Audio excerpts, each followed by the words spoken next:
Hello दोस्तों, स्वागत है आप सभी का हमारे यूट्यूब चैनल पर।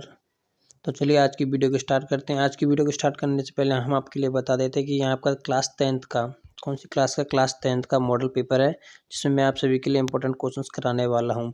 जो भी आपके 1 नंबर के इंपॉर्टेंट क्वेश्चंस हैं उन सभी को मैं आपके लिए कराने वाला हूँ आज आपके लिए ये वीडियो बहुत इंपॉर्टेंट रहने वाली है। तो चलिए वीडियो को स्टार्ट करते हैं और आशा करते हैं आप सभी को वीडियो पसंद आएगी। अगर वीडियो पसंद आए तो वीडियो को लाइक करना और अपने दोस्तों के साथ में शेयर जरूर करना। और अभी तक आपने अगर हमारे यूट्यूब चैनल को सब्सक्राइब नहीं किया तो सब्सक्राइब जरूर कर लेना, क्योंकि आपके लिए यहाँ पर अब इसी प्रकार की डेली वीडियोज अपलोड की जाएंगी, जिसमें आपके लिए इंपॉर्टेंस क्वेश्चंस कराए जाएंगे, उनका सॉल्यूशंस भी कराया जाएगा। तो चलिए वीडियो को स्टार्ट करते हैं। वीडियो को स्टार्ट करने से पहले अपने दोस्तों के साथ में वीडियो को शेयर कर दीजिए ताकि उन्हें भी इसका बेनिफिट मिल सके। चलिए स्टार्ट करते हैं वीडियो को।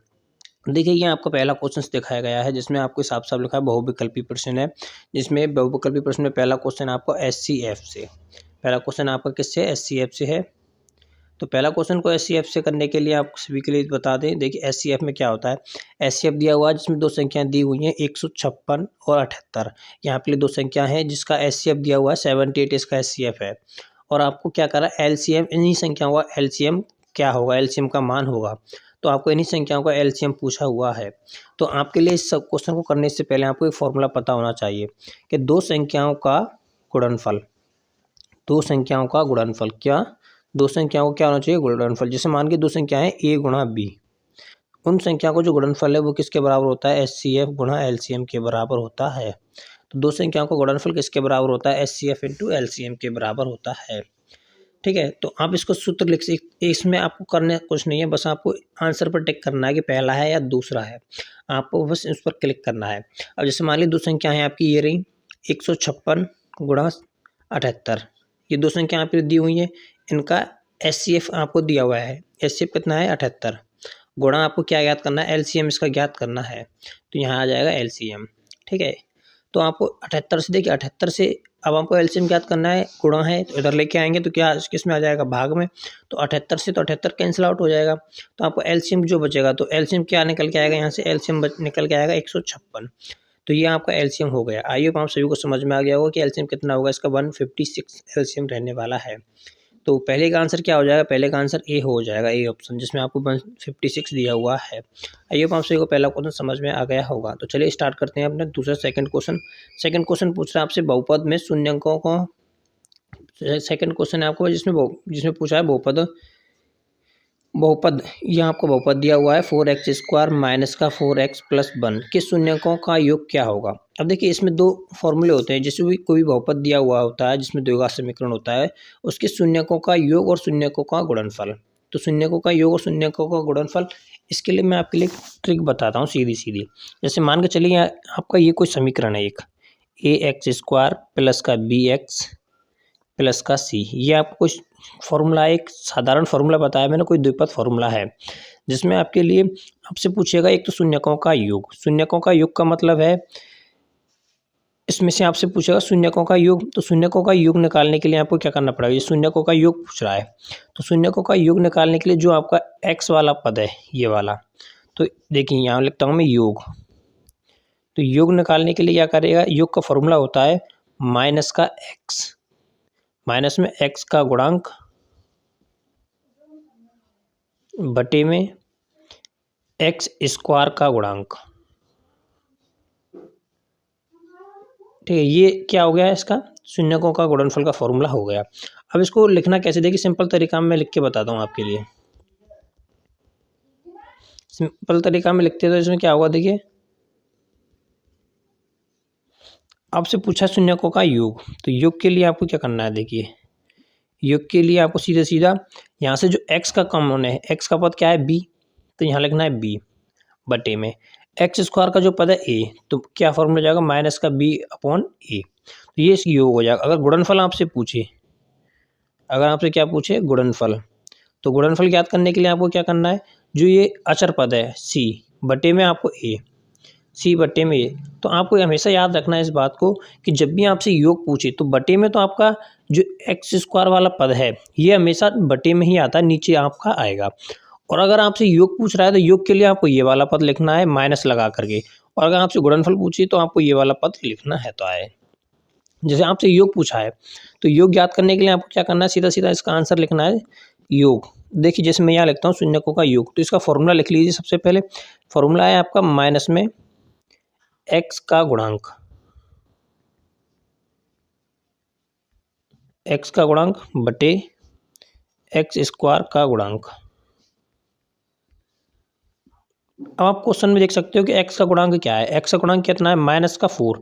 अगर माइनस इसमें क्वेश्चन में दिया हुआ है नेगेटिव तो आपको वो साथ में लेना पड़ेगा। देखिए माइनस और माइनस ऑलरेडी पहले से ही है इसमें, तो -4 बटे में कितना आ जाएगा, x का गुणांक 4। ठीक है, ये हो गया।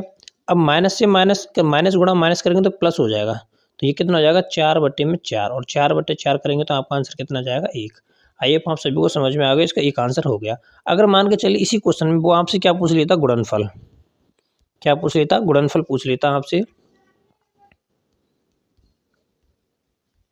तो गुणनफल का फॉर्मूला आपको यहाँ क्या लिखना पड़ता, अचर पद। लेकिन गुणनफल के जो फॉर्मूला है ना उसमें याद रखिए गुणनफल में माइनस नहीं आता है, तो अचर पद बटे में वही एक्स स्क्वायर का गुणांक, एक्स स्क्वायर का क्या आ जाता गुणांक। तो अचर पद क्या है इसमें 1, और एक्स स्क्वायर गुणांक कितना है 4, तो 1 बट्टे 4 आपका तब आंसर हो जाता अगर वो आपसे इसमें गुणनफल पूछता तो जो कि आपसे गुणनफल पूछा नहीं, इसमें पूछा शून्यकों का योग, शून्यकों का एक योग हो जाएगा आपका एक आंसर। तो चलिए देखिए तीसरा क्वेश्चन क्या है। इसमें तीसरा क्वेश्चन पूछा है आपसे बिंदु 4, किस चतुर्थांश में स्थित है, ये आपसे तीसरा क्वेश्चन है। देखिए अब इसको करने के लिए क्या है, सबसे पहले मैं आपके लिए सीधा सीधा इसका चतुर्थांश का वो बता देता हूँ क्या है। देखिए चतुर्थांश में क्या है, ये चतुर्थांश है, ये आपका क्या होता है प्लस का x, ये आपका क्या होता है प्लस का x, ये आपका माइनस का x, ऊपर की तरफ में प्लस का y और नीचे की साइड में माइनस का y। आइए आप सभी को एक कंप्लीट पता होगा। तो देखिए इसमें निकालते कैसे हैं, जो ये वाला पद है देखिए यहाँ प्लस एक्स है, यहाँ माइनस प्लस एक्स है। आपको याद रखना हमेशा पहले एक्स की वैल्यू को रखते हैं फिर वाई की वैल्यू को रखते हैं, इस फॉर्म में आपको रखा जाता है। देखिए प्लस प्लस दोनों प्लस प्लस के बीच में क्या आ जाएगा, यहाँ प्लस कॉमा प्लस। ठीक है, यानी कि एक्स भी प्लस का है वाई भी प्लस का है। मैंने बताया आपको सबसे पहले एक्स रखना होता है। देखिए अब इसमें आते हैं, तो ये पहला चतुर्थांश है आपका फर्स्ट वाला, ये आपका सेकेंड हो जाएगा। सेकेंड में देखिए प्लस का एक माइनस का एक्स है तो माइनस को पहले रखेंगे, फिर प्लस का वाई है तो प्लस को यहाँ पहले रखेंगे, ये हो गया। अब देखिए थर्ड में क्या है, माइनस में एक्स है तो माइनस का, वाई किसका माइनस का, तो ये भी क्या हो जाएगा माइनस का। अब यहाँ देखिए चौथे में, ये चौथा चतुर्थांश है आपका, चौथे में प्लस एक्स किसका है प्लस का, तो प्लस आ जाएगा, वाई किसका है माइनस का, तो यहाँ माइनस आ जाएगा। तो आइए आप सभी को समझ में आ गया होगा ये किस तरीका से है। ठीक है, तो चलिए अब स्टार्ट करते हैं क्वेश्चन को। क्वेश्चन में कह रहा है 4, देखिए मैं एक बार बन लेता हूँ। 4, ये प्लस एक्स है, ये माइनस का एक्स है, ये प्लस का वाई है और ये माइनस का वाई है। अब देखिए 4 क्या है, एक्स की वैल्यू, ये आपकी एक्स की वैल्यू है और ये आपकी वाई की वैल्यू है। तो एक्स की वैल्यू कितनी है 4 और ये किसकी है प्लस की, धनात्मक है ये आपके 4, तो प्लस का 4 कहाँ आएगा, मतलब ये वाली लाइन पे आएगा कहीं ना कहीं, जैसे मान के चलिए 1 2 3 4 यहाँ होगा प्लस का 4। अब माइनस का वाई कहाँ है, ये वाला, तो माइनस का वाई कहीं ना कहीं यहाँ होगा इस लाइन पे, माइनस का 3 यहाँ, तो ये कौन से चतुर्थांश के बीच में आ गया, इन दोनों के बीच में। तो ये वाला चतुर्थांश कौन सा है, चौथा, आपका ये वाला चतुर्थांश कौन सा है, चौथा। तो इसका आंसर क्या हो जाएगा, चतुर्थांशर हो जाएगा। आइए आप सभी को क्वेश्चन नंबर 3 भी समझ में आ गया होगा।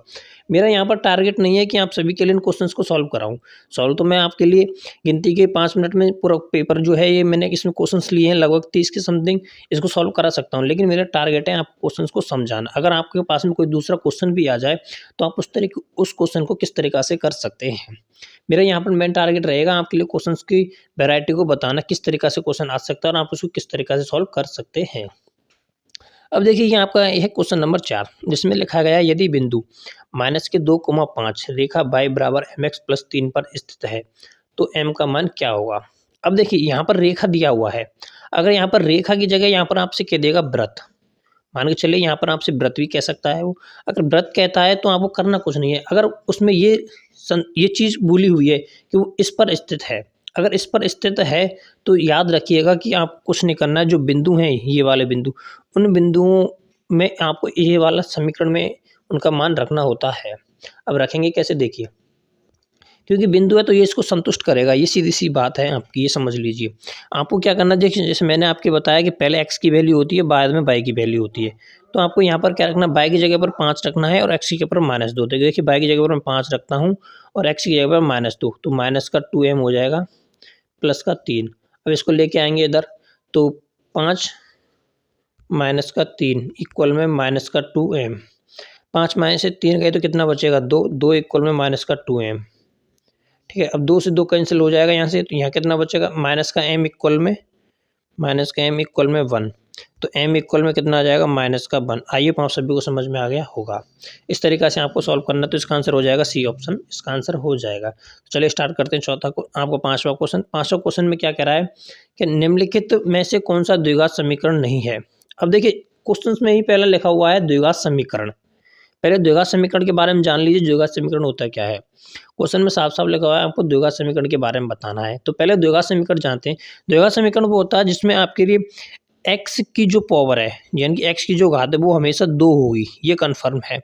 अगर x की घात 2 है तो वो द्विघात समीकरण है। अगर x की घात 2 से ज़्यादा है तो भी वो द्विघात समीकरण नहीं है। अगर x की घात 2 से कम है तो भी वो द्विघात समीकरण नहीं है। आपको बस इतना पहचानना है कि किसमें x की घात 2 नहीं है, क्योंकि इसमें क्वेश्चन में लिखा हुआ है नहीं है। तो चलिए स्टार्ट कर दें कि ये लिखा हुआ है इसमें। सबसे पहले आपको ये गुणा करना आना चाहिए, किस तरीक़ा से इसका गुणा होगा। तो पहले इसको मैं छोड़िए, इसको छोड़ता हूँ, पहले बी ऑप्शन पे देखते हैं। इसमें x की घात 2 दी हुई है, तो x की घात 2 इसमें दी हुई है, तो ये द्विघात समीकरण है। इसमें भी x की घात 2 है, तो ये भी द्विघात समीकरण है। अब इसके ऊपर आते हैं, इसका गुणा आपको करना आना चाहिए, तभी आप इसका आंसर कर सकते हैं। देखिए x + 1 है और x - 2 है, तो पहले इस ऑप्शन को देखते हैं, ए वाले को। x का गुणा x के से करेंगे तो क्या आ जाएगा, x²।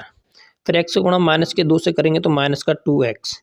फिर +1 का गुणा x से करेंगे तो प्लस का x, और प्लस का 1 का गुणा आप किससे करेंगे, 2 से, तो कितना आ जाएगा, माइनस का 2। अब देखिए x² माइनस का x माइनस का 2। देखिए x में घात 2 आ गई, तो ये भी क्या है, द्विघात समीकरण है। ये भी द्विघात समीकरण है, ये भी है और ये भी है। अब बचा आपका ये ऑप्शन सी लास्ट। आप चाहें तो इसको डायरेक्ट कर भी सकते हैं कि इसमें सी ऑप्शन होगा, अगर नहीं चाहें तो आप इसको मल्टीप्लाई करके कर सकते हैं। किस तरीक़ा से वो देखिए, आपको इसमें क्या करना है, इसका एलसीएम लेना पड़ेगा। तो एलसीएम लेंगे, x हो जाएगा, यहाँ बटे में 1 हो जाएगा, तो x से x करेंगे तो x² प्लस का 3 इक्वल में x हो जाएगा। अब देखिए x का गुणा है, इससे करेंगे तो x² तो पहले ही है, एक x और चले जाएगा, तो ये कितना हो जाएगा, x की घात 3। तो x की घात 3 हो जाएगा। तो इस तरीक़े से ये जो आपका आंसर है सी वाला, तो ये आपका समीकरण द्विघात समीकरण नहीं है, तो ये इसका आंसर हो जाएगा सी। आइए आप सभी को समझ में आ गया होगा। चलिए स्टार्ट करते हैं आपका क्वेश्चन नंबर 6। क्वेश्चन नंबर 6 में कह रहा है आपसे कि दी AP है, AP आपके लिए दी हुई है, ठीक है। AP आपके लिए दी हुई है और AP से आपसे पूछ रहा है कि इस AP का सारवंतर यानी कि पदांतर क्या होगा। कॉमन डिफरेंस आपसे पूछा है इसमें। तो ये कॉमन डिफरेंस के लिए आपको D बराबर एक फॉर्मूला होता है A2 - A1, यानी कि जो आपको अगला पद दिया होता है, अगला पद, उसमें से आपको पहला पद घटाना होता है। तो आपको करना कुछ नहीं, जैसे पहला दूसरा पद है आपका 1/2, तो 1/2 और पहला पद है आपका 3/2, इसमें से इसको घटा दीजिए।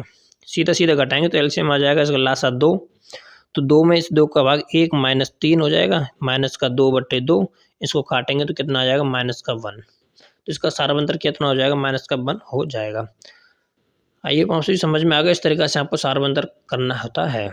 इसमें साफ साफ पहले ही लिखा हुआ है कि ये AP है। अगर AP नहीं होती तो आपको चेक करना पड़ता है कि AP है या नहीं है, लेकिन आपके क्वेश्चन में आपको पहले ही बता दिया जाएगा कि ये AP है या नहीं है।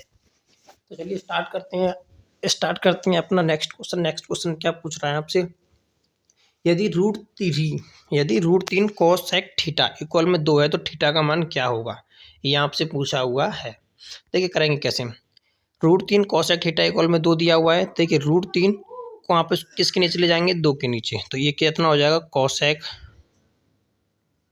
थीटा इक्वल में 2/√3। अब 2/√3 cos sec थीटा में किसका मान होता है, आपको ये चेक करना है। अब ये तो सीधा सीधा, जैसे कि मुझे पता है, सीधा सीधा ये कितने का मान होता है, 60 डिग्री का होता है। अगर आप चाहें तो इसको एक तरीका और ले सकते हैं, जैसे आपने यहाँ तक तो निकाल लिया, यहाँ के निकालने के बाद आपको क्या करना है, साइन थीटा में, इसको साइन थीटा में भी चेंज कर सकते हैं, क्योंकि साइन थीटा क्या होता है, cos sec थीटा का उल्टा। तो ये कितना हो जाएगा, √3/2। अब आपको साइन की वैल्यू पता होनी चाहिए, तभी आप इसको क्वेश्चन को कर सकते हैं। अगर आपने मेरी कोसेक थीटा वाली वीडियो, मेरी त्रिकोणमिति वाली वीडियो देखी है तो आप इस क्वेश्चन को इजीली कर सकते हैं, जिसमें मैंने आपके लिए बताया है कि त्रिकोणमिति सारणी को किस तरीक़ा से आप याद रख सकते हैं और किस तरीके से, अगर आपको याद भी नहीं रहती है तो किस तरीक़ा से आप उसे मात्र 30 सेकंड के अंदर, 1 मिनट के अंदर उसे बना सकते हैं अपने पेपर में। आप रफ कॉपी में भी बना सकते हैं। अगर आपने वीडियो नहीं देखी तो उस वीडियो को देख सकते हैं, उसकी लिंक भी मैं आपके लिए डिस्क्रिप्शन बॉक्स में दे दूँगा। तो इसका आंसर क्या हो जाएगा आपके लिए? ए ऑप्शन हो जाएगा, जिसमें 60 डिग्री दिया हुआ है। चलिए स्टार्ट करते हैं अपना नेक्स्ट क्वेश्चन। नेक्स्ट क्वेश्चन क्या है वो देखिए। नेक्स्ट क्वेश्चन पूछा आपसे, एक वृत्त के व्यास के सिरों पर खींची गई स्पर्श रेखाएं परस्पर कैसी होती हैं? जैसे मान के चलिए ये आपका व्यास है, ये आपका वृत्त है, वृत्त का व्यास कहाँ है? ये रहा। अब ये पूछा है वृत्त के व्यास के सिरे, सिरे तो कौन से? ये वाले सिरे तो आपके कौन से होंगे? ये वाले होंगे। ये सिरा हो गया, एक सिरा ये हो गया। तो इस सिरे से खींची गई स्पर्श रेखा, स्पर्श रेखा क्या खींचेगी? इस तरीका से, इस तरीका से और इस तरीका से, ये स्पर्श रेखा इसकी खींचेंगी। ठीक है, इस तरीका से, इस तरीका स्पर्श रेखा खींचेंगे तो ये स्पर्श रेखा कैसी होंगी? परस्पर, परस्पर कैसी होंगी? ये समांतर होंगी। स्पर्श रेखा कैसी होंगी? परस्पर समांतर होंगी। तो इसका ऑप्शन क्या हो जाएगा? ए ऑप्शन हो जाएगा। आइए पाँच से समझ में आ गया। चलिए स्टार्ट करते हैं नेक्स्ट क्वेश्चन। नेक्स्ट क्वेश्चन में क्या करा है? दो वृत्तों के क्षेत्रफल का अनुपात दिया हुआ है आपके लिए। क्या दिया हुआ है? दो वृत्तों के क्षेत्रफल का अनुपात 4:1 है, तो उनकी त्रिज्याओं का अनुपात क्या होगा? ये आपसे क्वेश्चन में पूछा हुआ है, त्रिज्याओं का अनुपात। ठीक है, तो त्रिज्याओं का अनुपात किस तरीके से करेंगे वो देखिए। आपको इसमें वृत्तों के क्षेत्रफल है, तो वृत्तों के क्षेत्रफल का अनुपात दिया हुआ है, तो वृत्त के क्षेत्रफल का सूत्र याद होना चाहिए। वृत्त के क्षेत्रफल का सूत्र कितना होता है? पाई आर स्क्वायर। देखिए पहले का, जैसे मान के चलिए पहले वृत्त का क्षेत्रफल कितना है? पाई R1 का स्क्वायर, और दूसरे वृत्त का क्षेत्रफल कितना हो जाएगा? पाई R2 का स्क्वायर, और उनको अनुपात दिया हुआ है 4:1। इस तरीका से देखिए, तो यहाँ पर क्या हो जाएगा? पाई से तो पाई कैंसिल हो जाएगा, पाई से तो पाई कैंसिल हो गया। अब बचा R1 का स्क्वायर बटे R2 का स्क्वायर। अगर मैं इसको चाहूँ तो 4/2 को क्या लिख सकता हूँ? 4 कितने का स्क्वायर होता है? 2 का, तो 2 का स्क्वायर बटे में 1 का स्क्वायर। 2/1 का स्क्वायर, 1 का स्क्वायर 1 ही होता है, तो यहाँ से स्क्वायर कैंसिल हो जाएगा। अगर आपको इस तरीका समझ में नहीं आया तो इस तरीका से देखिए। तो यहाँ से हम क्या निकाल सकते हैं? जैसे R1 का स्क्वायर बटे में R2 का स्क्वायर इक्वल में 4/1। अब स्क्वायर को हटाएंगे इधर से, तो इधर क्या आ जाएगा? रूट। तो स्क्वायर को यहाँ से हटाते हैं अपन, तो इधर क्या आ जाएगा? रूट। अब इस रूट में निकालेंगे कितना जाएगा? 2/1। तो 2/1 इसका क्या हो जाएगा? राइट आंसर हो जाएगा। तो आप इसको निकाल सकते हैं, निकाल लीजिए। जैसे 2/1, 2/1 क्या है आपका? बी ऑप्शन में आपका दिया हुआ है, तो ये इसका आंसर राइट आंसर हो जाएगा। आइए ऑप्शन को समझ में आ गया होगा। इस तरीक़ा से आप करना है। इसमें आपको इसका फॉर्मूला याद होना चाहिए, वृत्त के क्षेत्रफल का फॉर्मूला क्या होता है, तो ये आप इसको कर सकते हैं। आपको फॉर्मूला याद रखना पड़ेगा मैथ में। आपके जो भी फॉर्मूले, जिसमें जो भी क्वेश्चन होंगे, इसमें लगभग फॉर्मूला बेसिक क्वेश्चन है, कुछ भी नहीं करना था। अगर आपको फॉर्मूला याद है तो आप यहाँ से फ्री के 10-15 जो नंबर आपके मिलते हैं वो उनको ले सकते हैं। एक एक नंबर के जो भी आंसर्स हैं उन सभी को ले सकते हैं, वो भी फॉर्मूला के ऊपर ही आते हैं आपके। अब जैसे कि आपसे अगला क्वेश्चन दिया हुआ है, यदि वृत्त के बेलन की त्रिज्या दी हुई है आपके लिए 8 सेंटीमीटर, ऊंचाई दी हुई है 21 सेंटीमीटर, तो बेलन के वक्र पृष्ठ का क्षेत्रफल क्या होगा? आपसे पूछा है। देखिए वक्र पृष्ठ का क्षेत्रफल का आपको सूत्र याद होना चाहिए। अब जैसा कि मैंने अभी आपके लिए बताया, आपको सूत्र इसमें याद होने चाहिए। अगर आपको इसमें सूत्र याद है तो आप इसको कर सकते हैं। जैसे वृत्त के वक्र पृष्ठ का क्षेत्रफल का सूत्र होता है पाई आर स्क्वायर एच। यहाँ पे वक्र पृष्ठ का क्षेत्रफल का सूत्र होता है। अब वक्र पृष्ठ के क्षेत्रफल का ये सूत्र है। अब आप इसमें रख लीजिए, आर का मान रख लीजिए, एच का मान रख लीजिए। आर का मान आपके लिए 8 सेंटीमीटर है, एच का मान आपके लिए 21 सेंटीमीटर दिया हुआ है। तो इसमें रखे थे, जैसे मान रखते हैं तो वो देखिए किस तरीका से। मैंने फिर फॉर्मूला लिखता हूँ पाई आर स्क्वायर एच।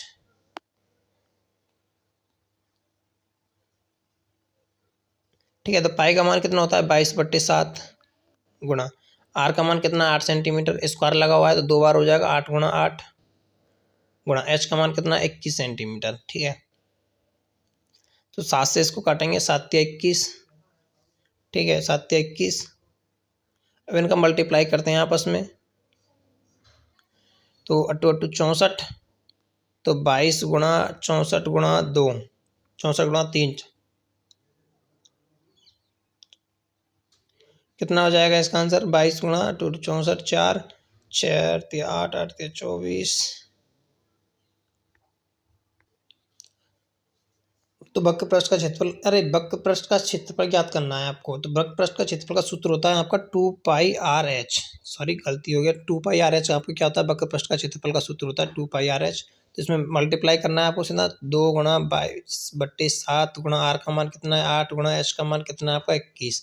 तो ये आपको करना है। तो 7 या 21 3 हो गया। अब आपको मल्टीप्लाई करेंगे, जैसे 8 दूनी 16, 16 गुणा 3 और गुणा 22, तो 2 गुणा 2 करेंगे तो कितना हो जाएगा 4, 44 गुणा 8 के 24। तो आपको ये करना है। अब इनका मल्टीप्लाई आपस में करेंगे तो आपका आ जाएगा 1056। आपको कितना हो जाएगा 1056 आपका आंसर हो जाएगा। तो आंसर कितना हो जाएगा इसमें, बी ऑप्शन हो जाएगा। आइए आप सभी को समझ में आ गया होगा। तो चलिए स्टार्ट करते हैं नेक्स्ट क्वेश्चन। नेक्स्ट क्वेश्चन क्या है वो देखिए। नेक्स्ट क्वेश्चन है आपका ये वाला, आपके प्रायिकता से रिलेटेड है आपका नेक्स्ट क्वेश्चन, जिसमें आपसे माध्य से रिलेटेड, सॉरी माध्य से रिलेटेड है। आपको करना किस तरीका से वो देखिए। जिसमें आपके लिए बंटन दिया हुआ है 5, 9, x और 4 का माध्य कितना है 7, माध्य दिया हुआ है 7। तो x का मान ज्ञात कीजिए। तो देखिए इसमें आपको माध्य का सूत्र याद होना चाहिए। अब माध्य बराबर में क्या होता है वो देखिए। माध्य बराबर में होता है कि आंकड़ों का योग, आंकड़ों का योग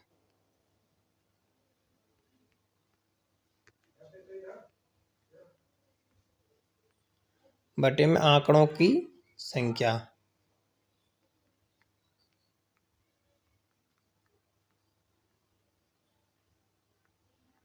ये आपको इसका सूत्र होना चाहिए याद। अब माध्य आपको कितना दिया हुआ है 7। देखिए माध्य आपके लिए 7 दिया हुआ है, तो यहाँ से लिखेंगे अपन माध्य की जगह 7। आंकड़ों का योग, आंकड़े क्या क्या है आपके लिए 5 प्लस, इनका योगफल लिखना है 9 प्लस x प्लस 4 बटे में कितने माध्य हैं आपके लिए 1 2 3 4। देखिए 1 2 3 4, 4 माध्य हैं तो यहाँ आ जाएगा 4। आपको इस तरीक़ा से करना है।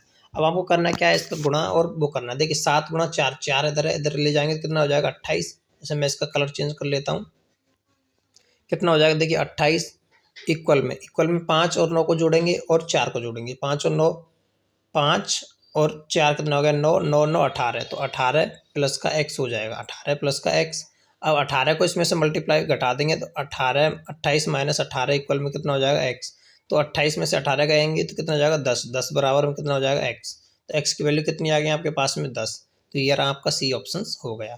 अगर मैं इसको जैसे यहाँ पर करके बताऊँ देखिए सिंपल वे में, तो 7 इक्वल में देखिए क्या लिखा हुआ है 5 प्लस 9 प्लस x प्लस 4 बट्टे में 4, 4 गुणा 4 करेंगे तो 28 हो जाएगा। इनको जोड़ेंगे कितना हो जाएगा 18 प्लस x।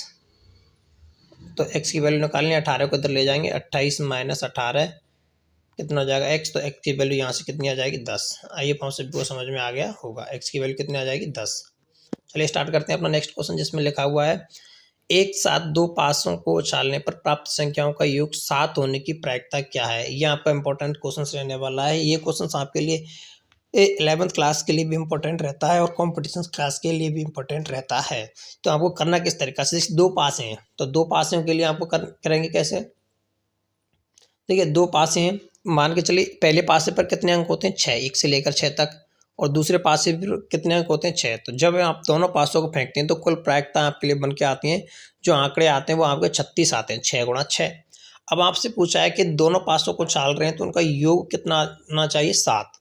तो योग आने के लिए 7 आने के लिए, जैसे कि मैं आपके लिए इसका देखिए वो दिखाता हूँ।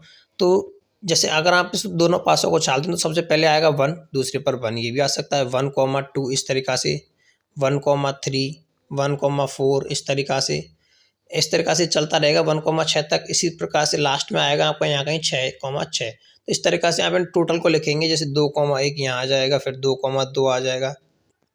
ठीक, कलर चेंज करते हैं, जैसे 2,2 आ गया, फिर 2,3 आ गया। इस तरीका से 2, यहाँ से 2,6, फिर 3,1 आएगा, फिर 4,1 इस तरीके से चलता जाएगा। लास्ट में आएगा 6,6। तो कुल टोटल परिणाम कितने हो गए हमारे पास में 36। कितने परिणाम हो गए 6 गुणा 6 करेंगे तो कितने हो जाएंगे 36 आपके परिणाम हो जाएंगे। 6 गुणा 6 36। अब 36 के बाद हमसे पूछ रहा है कि योग होना चाहिए 7। अब आप इसमें से इस तरीका से निकाल लें कि उनका योग होना चाहिए 7। देखिए 7 योग निकालने के लिए सबसे पहले 1,6 आप लेंगे, 1,6 पर भी कितना आ जाएगा 7। ठीक है, फिर उसके बाद में चलते हैं 1,6 के बाद में आप आगे चलेंगे तो आगे आएगा आपका 2,5, 2,5।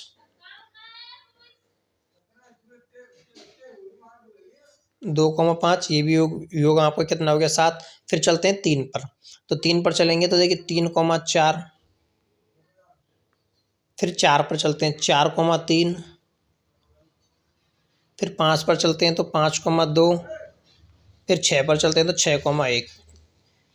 इनके अलावा आपका योग कहीं भी साथ नहीं आएगा, आप देख सकते हो इनका। अब देखिए ये कितने हैं आपके, ये कितने हो गए आपके, तो ये कितने हो गए देखिए 1 2 3 4 5 6। तो कितने टोटल आपके जो परिणाम आए वो कितने आए 6।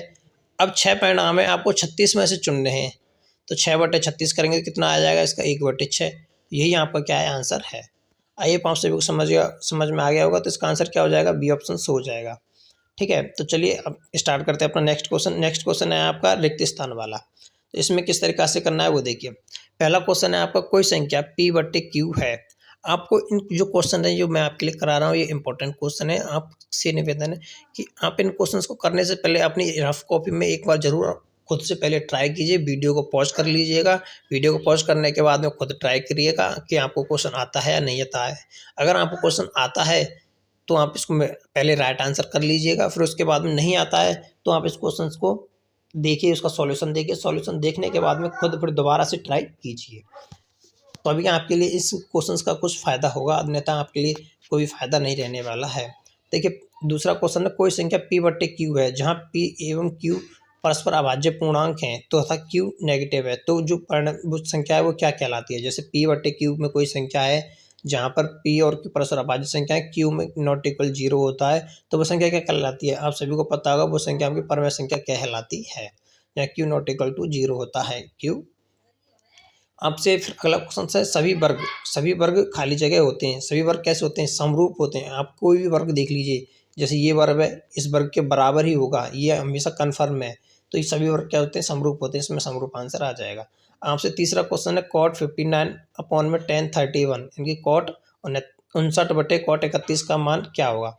देखिए आपके लिए फॉर्मूला याद होना चाहिए कौन सा, कि tan 90 minus theta, tan 90 minus theta equal में क्या होता है, cot थीटा। ये आपको सूत्र याद होना चाहिए। अब इसमें देखिए cot 59 लिखा हुआ है, आप चाहें तो ऊपर वाले को भी चेंज कर सकते हैं, क्योंकि एक फॉर्मूला cot के लिए भी होता है सेम यही, cot 90 माइनस थीटा बराबर में आपका होता है tan थीटा। आप चाहें तो इसमें से किसी को भी चेंज कर सकते हैं, ऊपर वाले को या नीचे वाले को। ठीक है, जैसा कि मैं देखिए ऊपर वाले को चेंज कर लेता हूँ। cot 59 को किस तरीक़ा से लिख सकते हैं, tan 90 माइनस tan 90 माइनस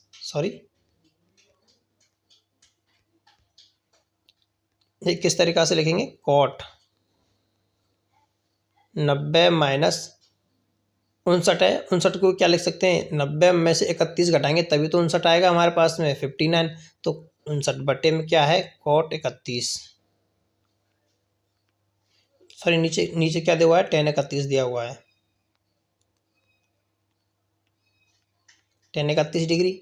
अब देखिए 90 में से आपको 59 घटाना है, 90 में से यहाँ पर आप 59 आएगा, सॉरी, तो 90 में से आपको 59 घटाना है।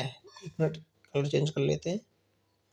90 में से आपको क्या घटाना है, 59 घटाना है। यहाँ 90 है, 90 माइनस 59। ठीक है, देख cot 90 माइनस थीटा, जैसा कि मैंने यहाँ आपके लिए बताया कितना होता है tan थीटा, तो यहाँ पर कितना आ जाएगा tan, और 90 में से 59 घटाएंगे तो कितना आ जाएगा 31, सॉरी यहाँ 31 ही आएगा, 31 ही आएगा, क्योंकि 31 को घटाएंगे तभी तो आपको 59 आएगा, और यहाँ आ जाएगा tan 31, तो tan 31 दोनों सेम हो जाएंगे, कट के कितना आ जाएगा, एक आंसर आ जाएगा। तो इसका आंसर कितना हो जाएगा, 1 हो जाएगा। यहाँ कितना आ जाएगा, 1। नेक्स्ट क्वेश्चन देखिए, नेक्स्ट क्वेश्चन क्या है। नेक्स्ट क्वेश्चन है आपसे, व्रत की सबसे बड़ी जीवा, व्रत की खाली जगह होती है। देखिए कोई भी व्रत है, और अगर व्रत की सबसे बड़ी जीवा पूछ रहे हैं तो वो केंद्र से जाने वाली होती है, तो केंद्र से जाने वाली रेखा होती है व्रत की सबसे बड़ी जीवा, और जो केंद्र से जाती है उस रेखा को अपन क्या कहते हैं, व्यास कहते हैं। तो इसमें आंसर आ जाएगा, यहाँ पर क्या आ जाएगा, व्यास। अगला क्वेश्चन है आपका सूत्र, ये आपके सूत्र दिया हुआ है, x बार इक्वल में a plus sigma f1 d1 fi di upon sigma fi में a का मान क्या है। स्कूल वाले मार दे रहे हैं गोली।